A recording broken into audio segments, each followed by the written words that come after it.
2 Kings chapter 6. And the sons of the prophets said unto Elisha, Behold now, the place where we dwell with thee is too strait for us. Let us go, we pray thee, unto Jordan, and take thence every man a beam, and let us make us a place there where we may dwell. And he answered, Go ye. And one said, Be content, I pray thee, and go with thy servants. And he answered, I will go. So he went with them, and when they came to Jordan, they cut down wood. But as one was felling a beam, the axe head fell into the water, and he cried and said, Alas, master, for it was borrowed. And the man of God said, Where fell it? And he showed him the place. And he cut down a stick and cast it in thither, and the iron did swim. Therefore said he, Take it up to thee. And he put out his hand and took it. Then the king of Syria warred against Israel, and took counsel with his servants, saying, In such and such a place shall be my camp. And the man of God sent unto the king of Israel, saying, Beware that thou pass not such a place, for thither the Syrians are come down.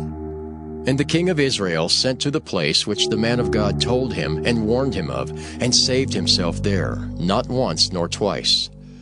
Therefore the heart of the king of Syria was sore troubled for this thing, and he called his servants, and said unto them, Will ye not show me which of us is for the king of Israel?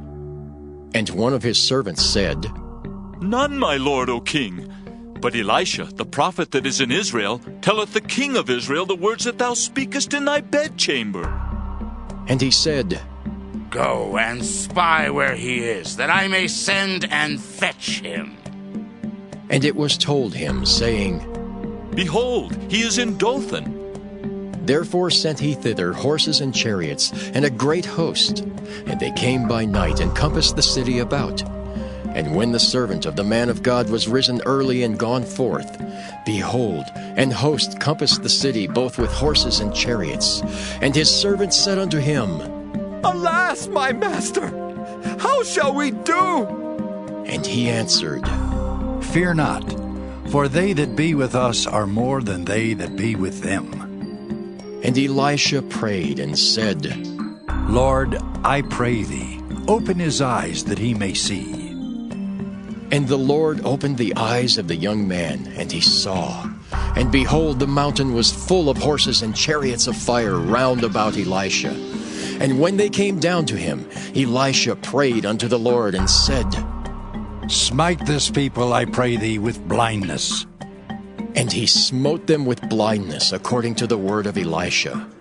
And Elisha said unto them, This is not the way, neither is this the city. Follow me, and I will bring you to the man whom ye seek.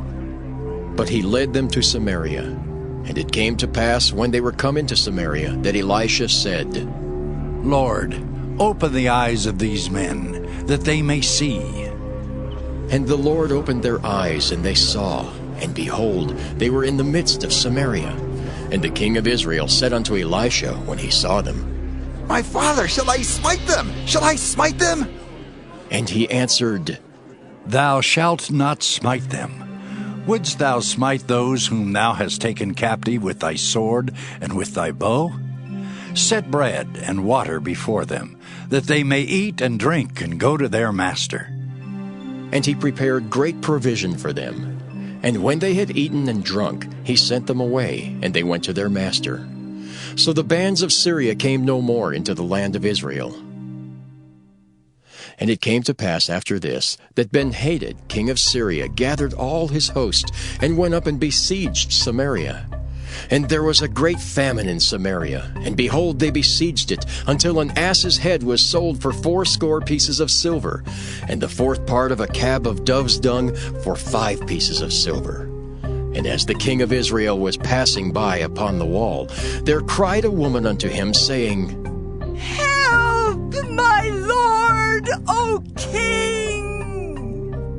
And he said, If the Lord do not help thee, when shall I help thee? Out of the barn floor, or out of the winepress? And the king said unto her, what aileth thee? And she answered, This woman said unto me, Give thy son that we may eat him today, and we will eat my son tomorrow. So we boiled my son and did eat him, and I said unto her on the next day, Give thy son that we may eat him. And she hath hid her son. And it came to pass, when the king heard the words of the woman, that he rent his clothes. And he passed by upon the wall, and the people looked, and behold, he had sackcloth within upon his flesh. Then he said, God do so and more also to me, if the head of Elisha the son of Shaphat shall stand on him this day. But Elisha sat in his house, and the elders sat with him. And the king sent a man from before him. But ere the messenger came to him, he said to the elders, See ye how this son of a murderer hath sent to take away mine head? Look, when the messenger cometh, shut the door, and hold him fast at the door. Is not the sound of his master's feet behind him? And while he yet talked with them, behold, the messenger came down unto him, and he said, Behold, this evil is of the Lord. What should I wait for the Lord any longer?